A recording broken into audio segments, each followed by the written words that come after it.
So we're on 2 Peter 2, 11 through 19. So remember from last week, 2 weeks ago, last week.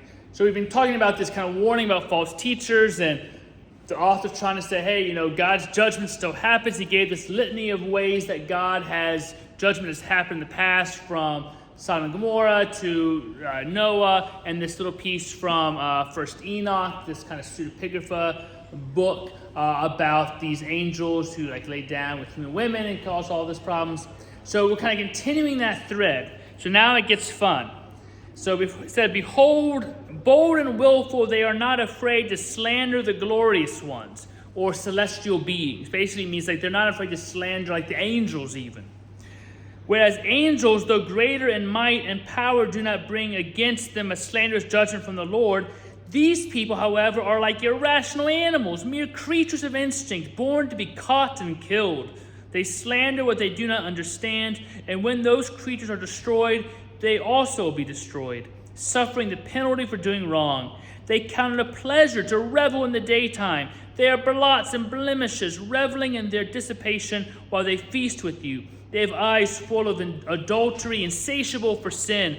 They entice unsteady souls. They have hearts trained in greed. Accursed children! They have left the straight road and have gone astray, following the road of Balaam, son of Bozar, who loved the wages of doing wrong, but was rebuked for his own transgression. A speechless donkey spoke with a human voice and restrained the prophet's madness. These are waterless springs and mists driven by a storm. For them the deepest darkness has been reserved. For they speak bombastic nonsense, and with licentious desires of the flesh, they entice people who have just escaped from those who live in error. They promise them freedom, but they themselves are slaves of corruption, for people are slaves to whatever masters them. Fun times there in 2 Peter. So, the letter turns at this point as though the writer could hear these adversaries he's been speaking about saying, we are familiar with those old stories of destruction that we talked about last time, but what are they to do with us? Or it is as though the preacher looked at the congregation and saw those most in need of the message yawning on the back pew. That never happens here. In response, the author goes on a rampage of rhetoric. So 2 words about the rhetoric. First, the writer continues to speak of the false teacher with the pronoun they, as though they aren't present, but they are present, at least according to verse 13. Otherwise, this whole section would be gossip about the absent, not a pronouncement to the present. So why use the they? One reason is that it enables the writer to kind of sustain this valedictory farewell address form that kind of has this predictive quality. So if it changes to you, it kind of loses the form.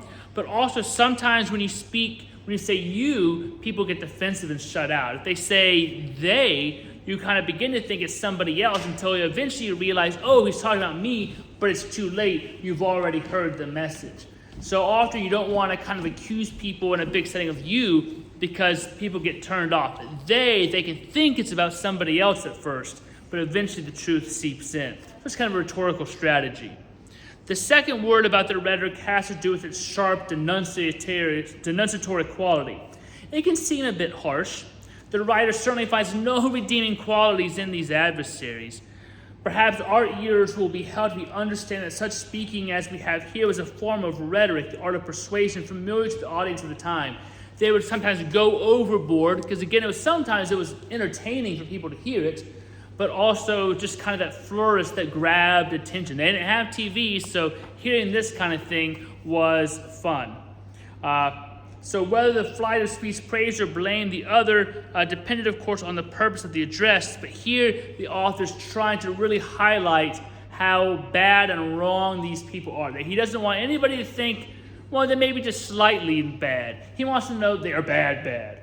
So this section begins with the charge against opponents most difficult to understand. It says, that verse 10 I read, that they've kind of blasphemed the glorious ones. Some translations say celestial beings. This idea that they've blasphemed against the angels. What does that mean? I will tell you. It takes a little bit of knowing, again, one of those books that aren't in the Bible, but would have been known to the early Christian and the Jewish communities at the time. Kind of like that first Enoch. This one comes from another book. So, we'll start this. So basically, you flip over. In Jude 8, this expression is used and expanded by referring to account of the death of Moses found in a late Jewish writing called the Assumption of Moses. There's a lot of different books about Moses that aren't in the Bible. It was written kind of about Moses.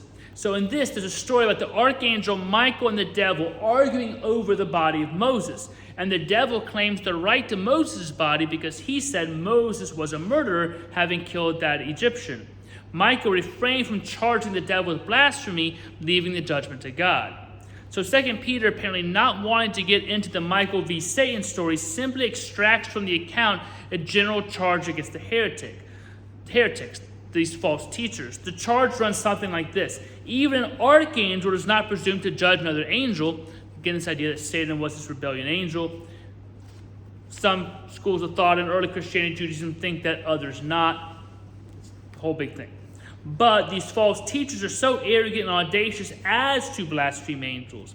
In a culture in which it was believed that good angels were executing God's will for the world and rebellious angels, demons, were trying to thwart God's purposes, kind of like in the book Good Omens and the TV show. Anybody watch that? Julie, you watched that? That's great. Demons, angels, they're all these kind of forces trying to do good or do bad. This was really important. To blaspheme angels is to basically shake your fist at heaven, to deny the existence of the spiritual order, and to announce one's triumphant secularity. Such a prideful sin was even more serious than despising the authority of the apostles. Because early on, we talked about how it was really important for 2 Peter to talk about this authority of the apostles. This is the way we need to go. What's even worse is blaspheming the angels. So how then do we summarize the description that follows about how horrible they are? It talks about how the heretics behave like animals, but in offering their religious services for money, regardless of its source, they are inferior to Balaam's donkey, who spoke out against such greed in the ministry. If you remember the story from Numbers, Balaam was taking money to kind of level a curse against the Israelites. God said, don't do it, so he doesn't. And then he's not listening, and the donkey has to speak to him and set him straight. It's a fun story. Without shame, these heretics, these false teachers, begin their revelries before dark and make a drinking party out of the church's fellowship meals and communion. So it's coming to the potluck and the communion and finding all the liquor and making it a big hoopla party and not a reverent meal. That's what they were doing. It's not enough that their own lives were captive to greed and indulgence. They kind of delight in luring into like new Christians, new people to the faith. And they entice them by promising freedom from authority, freedom from the moral demands of the Christian tradition, and from oppressive teachings, such as the second coming of Christ. Again, early on in the book, the authors clear that this second coming is still something that they believe in that's happening. But the misled soon discover that the magnificent promise of freedom is fulfilled in a new kind of bondage.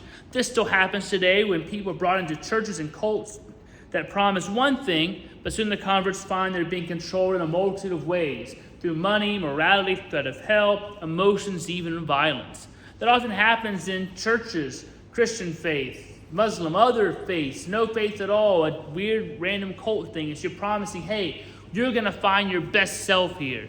All you have to do is just sign over your bank account and all this stuff. Even in churches sometimes, it's come to this church. We're going to give you like a fun, free place to be. But then they'll often ask you for your tax return so they can tell you how much you need to tithe, and they kind of check you on it. That happens in Christian churches a lot. I did like a deep dive into one in college and infiltrated the church. It was fun. And you kind of see this, like, once you get in, the craziness that happens. But people they lure people in. I've always never been a fan of trying to like make the church something it's not. But I had like a one-day big party thing. Say, hey, everybody's welcome to this big party. Then they get you in, and then they bait and switch. Like, we're actually never usually like that. It's this. I remember in college, there was just a whole people from these churches around the campus would kind of go to, especially freshmen, and be like, hey, you know, group of us, we're going to go bowling and all this stuff. We'll give you a ride there. What they don't tell you is they give you a ride to the bowling place, but then you have to go to the Bible study afterwards, and you don't have a way home. So then you're stuck in this kind of weird Bible study sometimes or worship service because they've tricked you. And then you get really awkward. So people often entice new people through these kind of false teachings, these kind of bait and switch things. And 2 Peter's like, this is bad to do. What they were doing is even worse, with kind of making a party out of all these meals, greed, trying to do things for money, all this stuff. He's really big, I think, especially early on in the church. Remember, we're talking about how the church is a new thing at this time.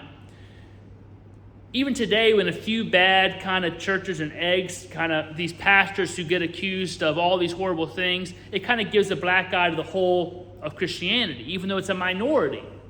Think of how big a deal that is when it's brand new. There aren't that many, but some of these so-called Christians are doing some of this stuff. It makes people kind of wonder, is this even a real religion? Is this a real faith? It's just an excuse because it's a new thing. And if people are seeing that's what it is, that doesn't seem to be the right kind of thing. We still deal with that today. When you have people like Westboro Baptist protesting soldiers' funerals, or Hillsong church leaders get in trouble with all this kind of corruption, people start to wonder, is this what Christianity is? Even more so in the early days, they were so concerned with, we have to do it right because we're new. We don't have this long line of tradition that people can say they've always been okay. There's always a few bad apples. It's really important. That's why he gets so fired up in this writing, because it's key that we do it the right way. Questions, comments, damning remarks of false teachers. Yeah, there's those ads on TV, where they try to portray that they're inclusive, whatever, and then when you look at the group ad, like they advertise them during the Super Bowl. Oh, yeah. Yeah. It's like we'll do one thing and then but actually it's this. It can happen all the time. We kind of lure in. I always kind of called it sometimes this kind of gingerbread house church, that you put all these fancy candies out, all these things to entice kids, and then you aren't really able to deliver on that promise. You just want to get them in, and then you almost just devour them from the inside out. And so I always tell churches, be authentic to who you are. Advertise who you are, because that's what's going to reach the right people to go there. Don't try to be something you're not, because it's never going to work out in the long run. All right, thank you all very much.